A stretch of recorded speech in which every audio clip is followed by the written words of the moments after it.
Hello everyone, आज हम देखते हैं 12th क्लास जो इंग्लिश है उसके अनसॉल्व पेपर को देखते हैं किस प्रकार से क्वेश्चन पेपर आते हैं। तो सबसे पहले हम बात करें तो इंग्लिश का जो पेपर है वो पूरे 100 मार्क्स का होने वाला है। 100 नंबर का पेपर हमें देखने को परीक्षा में मिलेगा।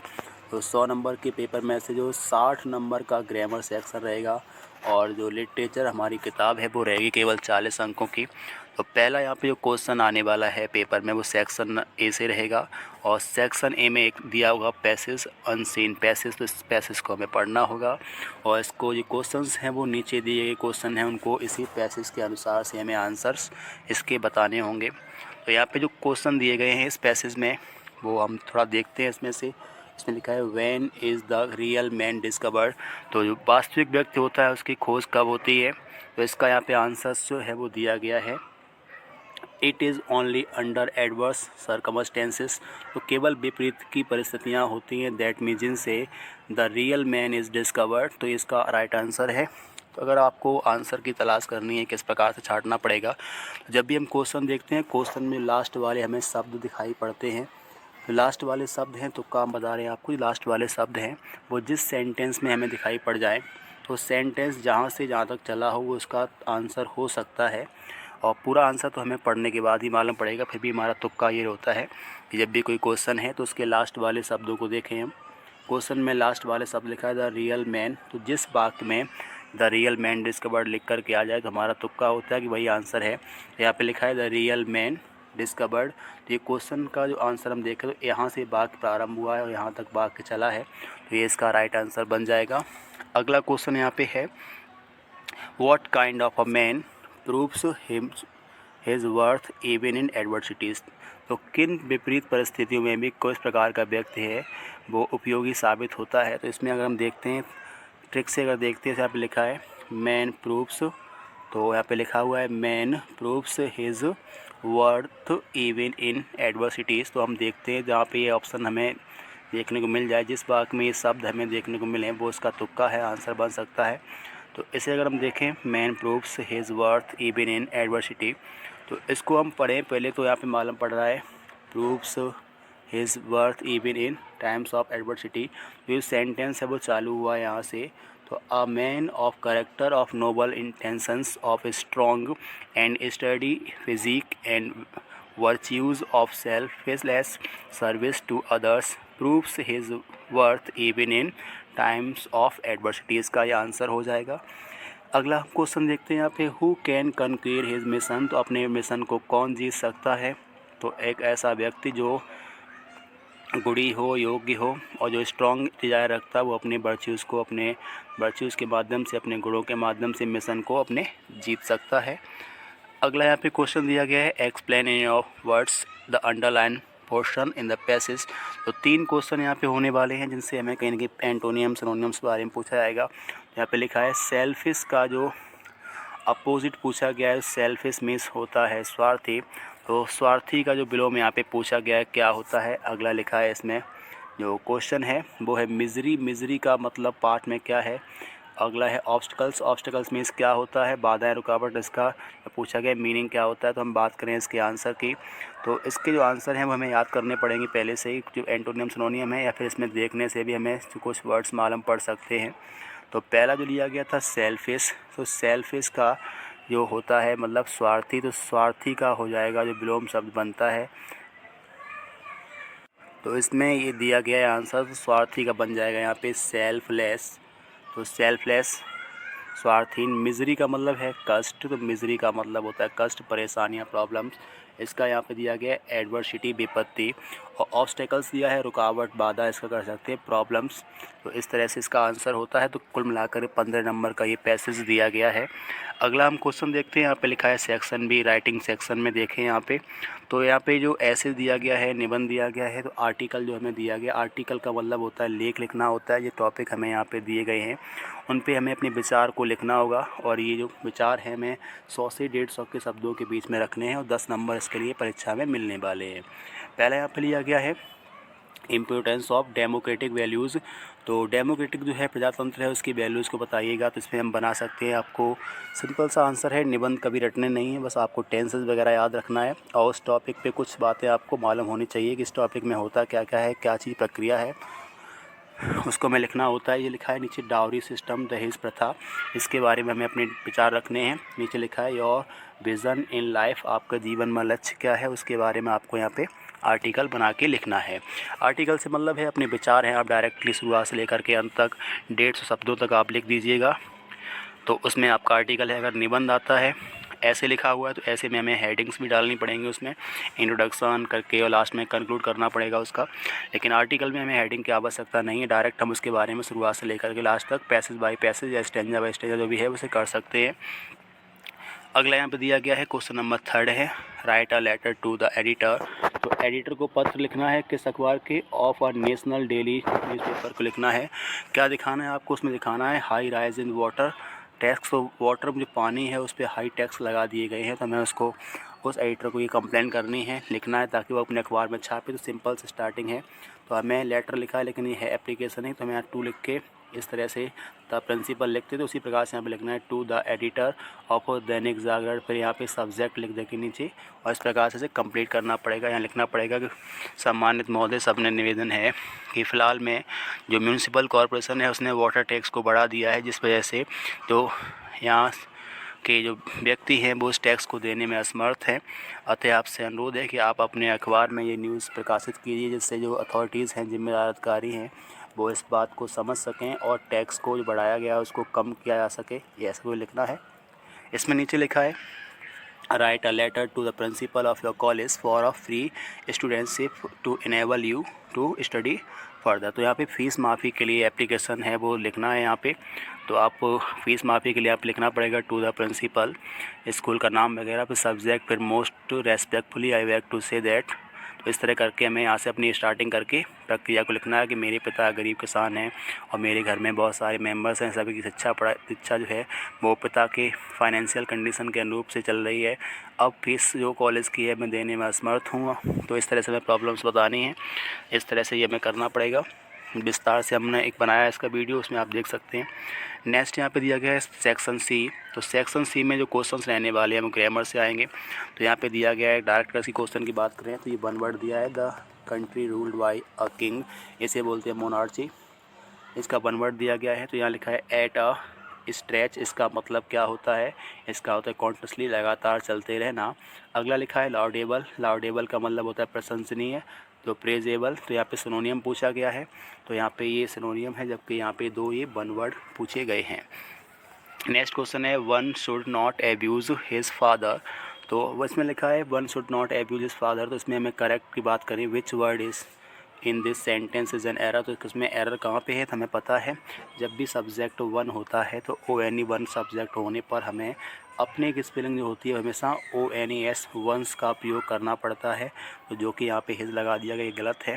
तो यहाँ कह रहे हैं एरर कहाँ पे है, तो एरर है वो यहाँ पे वन में लगा हुआ है। जब अगर हम देखें तो हिज है तो हिज के साथ यहाँ पे ही होना चाहिए। तो he should not abuse his father. तो यहाँ पे ऑप्शन हो जाएगा, ऑप्शन नंबर इसका दिया गया है चौथा वाला वन। तो वन यहाँ पे लिखा है वो सही है। क्या यहाँ पे हिज है, तो अगर हम देखते हैं तो सब्जेक्ट यहाँ पे हमारा वन है, तो यहाँ पे एडजेक्टिव रहेगा क्या, वंस रहेगा। अगर सब्जेक्ट यहाँ पे ही है तो एडजेक्टिव यहाँ पे रहेगा हिज। तो अगर हम सब्जेक्ट को देख के चेंज कर लें यहाँ पे, तो सब्जेक्ट हमारा वन, यहाँ पे हमें हिज रखना चाहिए। तो जबकि यहाँ पे बाकी में जो हिज है वो यहाँ पे गलत दिया गया है, इसका एरर है। तो यहाँ पे हिज के स्थान पे वंस होना चाहिए था। अगला क्वेश्चन है एंटोनियम ऑफ स्टाइल। स्टाइल भी इस भाषा होता है, इसका पूछा गया एंटोनियम, तो ये तो हो ही जाएगा। अगला यहाँ पे दिया गया है डायरेक्ट इनडायरेक्ट के दो वाक्य हैं, इनमें से आपको एक सेलेक्ट करना है, 2 नंबर दिए जाएंगे। अगला यहाँ वाक्य है, you said to him are you a fool. तो ये वाक्य है, तो इसमें सेड टू को बदलना होगा। सेड टू को आस्ट करते हैं, टोल्ड करते हैं, क्या करते हैं, जब भी हम देखेंगे तो ये वाक्य हमारा लिखा है आर यू आ फूल। ये वाक्य हेल्पिंग वर्ब से प्रारंभ हो रहा है, लास्ट में क्वेश्चन मार्क आ रहा है, तो इंटेरोगेटिव सेंटेंस है, इसे हम बनाएंगे। तो हमारा राइट आंसर रहेगा यू आस्क्ड हिम। तो सेड टू बन जाएगा आस्ट, हिम का हिम हो जाएगा, कोमास को हटा के जोड़ेंगे वाक्य। तो हमें इस प्रकार के इंटेरोगेटिव वाक्य में इफ लगाना पड़ेगा। तो इफ़ करने के बाद पहले हम यू चेंज करेंगे, उसके बाद तो यू होता है सेकंड पर्सन, ऑब्जेक्ट में बदल देंगे तो ही हो जाएगा, और उसके बाद इस एम आर का वॉज वर हमें यहाँ पे लगाना होता है। तो आंसर हमारा ये रहेगा, you asked him if he was a fool. अगला यहाँ पे लिया गया है वाक्य, the teacher said to me go away at once. तो वाक्य गो अवे लिखा है, क्रिया फर्स्ट फॉर्म से प्रारंभ है। तो टीचर ने मुझसे कहा कि यहाँ से तुरंत चले जाओ, गो अवे एट वंस, तुरंत चले जाओ। तो इम्परेटिव वाक्य अगर डू नॉट आता है तो फॉरवर्ड लगाना होता है सेड टू के स्थान पे। नेवर ऑलवेज आता है तो एडवाइस लगाते हैं। अगर प्लीज़ आता है तो सेड टू के स्थान पर रिक्वेस्टेड होता है, और सेना की बात आने पर कमांडेड का यूज़ करते हैं। और लेकिन जब क्रिया फर्स्ट फॉर्म से वाक्य है और उसमें आदेश का भाव प्रकट हो रहा है तो सेड टू बन जाएगा ऑर्डर्ड, और जोड़ेंगे कोमा के स्थान पे टू। आंसर बनेगा, the teacher ordered me to go away at once. अगला यहाँ पे वाक्य दिया गया है, तो ये सिंथेसिस से वाक्य हैं। तो यहाँ पे वाक्य हमारा है इसे कंपाउंड सेंटेंस करना है। तो Sheela must work hard to succeed, compound करना है। तो शीला मस्ट हार्ड, शीला को अवश्य परिश्रम करना चाहिए। टू सक्सीड मीन्स सफल होने के लिए। तो इसे हमें करना है कंपाउंड। कंपाउंड के लिए हमें कंजक्शन याद रखना चाहिए। सबसे पहले याद करें फैन वॉज, इसका कंजक्शन ट्रिक याद रखें आप लोग, FANBOYS।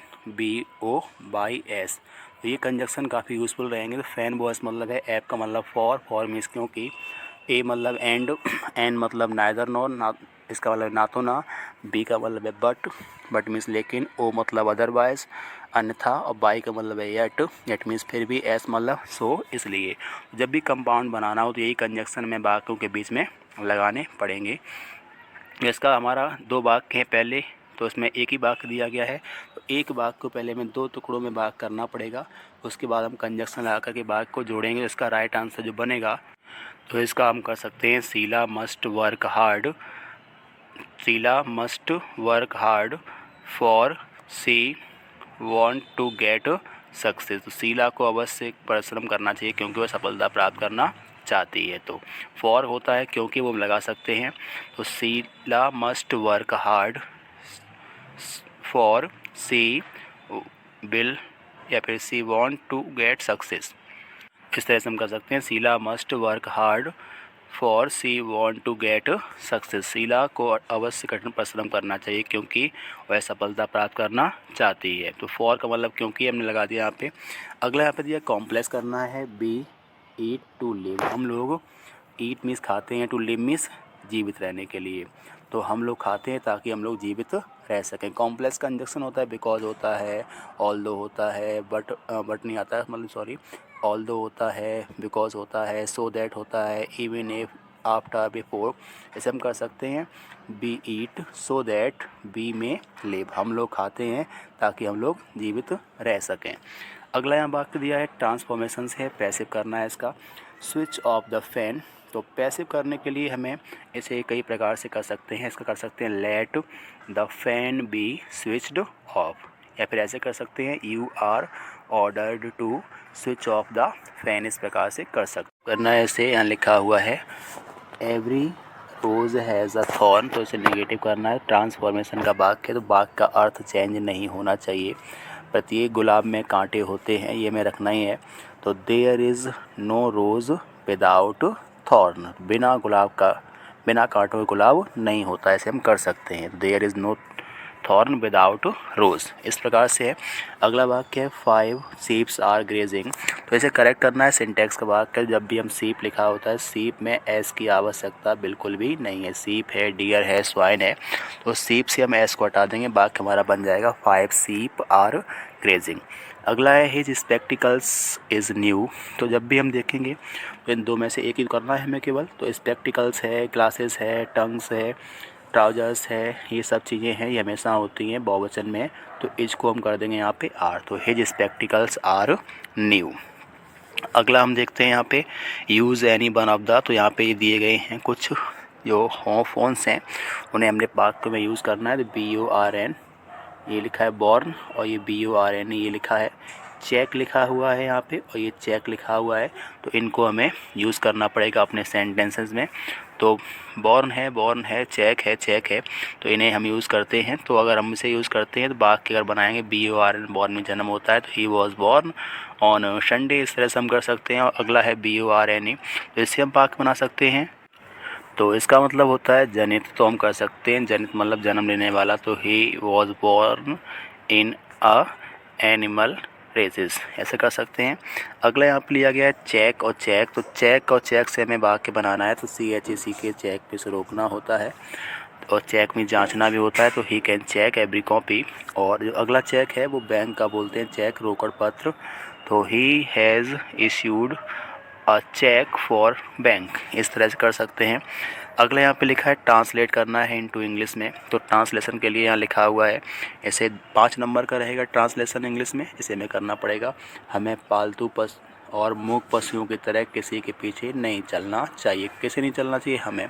जब भी ट्रांसलेशन की बात आती है तो पहले हमें देखना पड़ेगा सब्जेक्ट हम पहले कर देंगे, और सब्जेक्ट वाक्य में करने के बाद वाक्य का जो विराम लगा है वहाँ पहुँच जाइए और पीछे से क्रम से करते रहिए स्पेलिंग, वाक्य हमारा बन जाएगा। अगर हम सब्जेक्ट नहीं निकाल पा रहे हैं तो हम प्रश्न करेंगे क्रिया में कौन, कि किन्हें चलना चाहिए, कौन चलना चाहिए, सब्जेक्ट हमें प्राप्त हो जाता है। अगला हम देखते हैं, ये दिया गया लिटरेचर सेक्शन से, तो यहाँ पे पूछा गया है जो प्रोज के पार्ट हैं उनसे यहाँ पे 4 क्वेश्चंस आए हैं। इन क्वेश्चंस में से हमें कोई भी 2 क्वेश्चन है, तो ए वाले सेक्शन से हमें कोई एक क्वेश्चन करना है, बी वाले सेक्शन से कोई एक क्वेश्चन करना है, और 4-4 नंबर यहाँ पे हैं, तो 8 नंबर मिलने वाले हैं। अगला क्वेश्चन है, इसमें 8वां दिया गया है, लॉन्ग आंसर दिए गए हैं प्रोज से, तो 2 में से कोई हमें एक लॉन्ग आंसर करना है जिसके लिमिटेशन है 80 वर्ड के आसपास रहना चाहिए, और उसके लिए 7 नंबर मिलने वाले हैं। अगला यहाँ पे लिया गया है, नवा क्वेश्चन है, पैसेज है, तो सॉरी स्टैंजा है ये, तो स्टैंजा लिया गया है aunt Jennifer's tiger and Rich से। यहाँ पे कुछ क्वेश्चंस किए गए हैं यहाँ पे, तो what is the title of the poem from which above extract has been taken, who is the composer of the poem, तो टाइटल क्या है? The title of this poem is aunt Jennifer's tiger. और इसकी poet की बात करें तो जो पोइट कौन है, तो Adrienne Rich is the composer of the poem. तो इसका पूछा गया है सेंट्रल आइडिया लिखिएगा अपने शब्दों में, तो ये एक शॉर्ट क्वेश्चन है, तो इसमें कर सकते हैं सेंट्रल आइडिया मतलब उसकी कविता के बारे में हम 2-4 बातें यहाँ बता देंगे। अगला लिखा है राइमिंग वर्ड पूछी गई यहाँ पे, तो राइमिंग का मतलब होता है तुकबंदी, तो लास्ट की तुकबंदी मिल रही है तो उसे तुकबंदी को हमें लास्ट से देखना पड़ता है। तुकबंदी का मतलब होता है सेम प्रोनाउंसिएशन वाले शब्द। अगला हम देखते हैं, इसमें क्वेश्चन नंबर 10वां रहेगा परीक्षा में। यहाँ पे हमें 3 कोई भी पोएम के नाम दिए गए होंगे और इनमें से किसी एक का हमें सेंट्रल आइडिया अपने शब्दों में लगभग 50-60 शब्दों के आसपास, जिससे उसका अर्थ स्पष्ट हो जाए, हमें लिखना पड़ेगा। अगला क्वेश्चन रहेगा 11वां, यहाँ पे क्वेश्चन जो होगा वो रहेगा सप्लीमेंट्री से, और यहाँ भी 2 क्वेश्चन दिए गए हैं A B, तो A में से 2 हैं और B में भी 2 हैं, तो A से कोई एक करना है, B से कोई एक क्वेश्चन हमें कर देना है। उसके बाद दिया गया है सप्लीमेंट्री से ही लॉन्ग आंसर दिया गया है, 80 शब्दों में लॉन्ग आंसर हमें करना पड़ेगा, तो 2 में से कोई हमें एक सिलेक्ट करना है लॉन्ग आंसर। तो इस प्रकार से हमने देखा कि हमारा पेपर है वो 100 मार्क्स का होने वाला है। तो इसको हम किस प्रकार से करें, तो पहला हमने सेक्शन देखा था, रीडिंग सेक्शन में अनसीन पैसेज था। सेकंड सेक्शन था उसमें एप्लीकेशन और जो एप्लीकेशन लेटर और उसमें आर्टिकल था, और सी सेक्शन में ग्रामर से क्वेश्चन थे, इसमें से 1 word, antonym, सिनोनियम, idioms, phrases, homophones, direct indirect, synthesis, transformation, syntax के वाक्य थे, और एक स्टोरी ट्रांसलेशन के लिए थी। लिटरेचर सेक्शन में प्रोज में हमारे जो प्रोज से 4 क्वेश्चन आएंगे शॉर्ट आंसर, उनमें से कोई 2 करने पड़ेंगे और उनके लिए 4-4 करके 8 नंबर मिलेंगे। प्रोज से 2 लॉन्ग आंसर आएंगे, 1 करना पड़ेगा, इसके लिए 7 नंबर मिलेंगे।